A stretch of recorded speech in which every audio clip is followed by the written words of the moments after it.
Você.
Olá, gente. Depois desse minuto de silêncio admirando aí a natureza, o cantar dos bichos, venho aqui mostrar pra vocês como que tá o céu.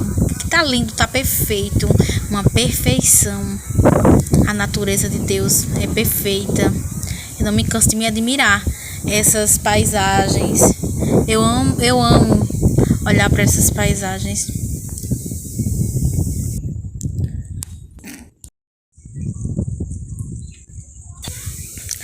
Falem aí pra mim, pessoal, se no sítio de vocês ou onde vocês moram também tá assim.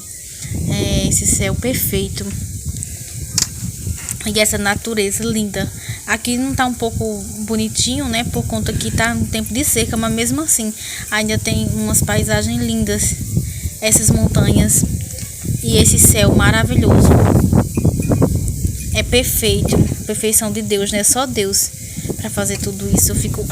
Toda tarde eu fico ali naquele canto onde eu sempre gravo para vocês, admirando essas paisagens, admirando aquelas montanhas e pensando, um minuto de silêncio para refletir, meditar. É muito bom. Aí meu pai que veio aqui em casa não deu para me gravar direitinho. Aí prima, socorro. Mas dá para você ver um pouquinho. Não deu para ver direito, né? Gente, olha que chinela linda, tem encomenda. E vem de mimo um brincozinho, um cartãozinho. Então, gente, quem quiser encomendar, pode encomendar.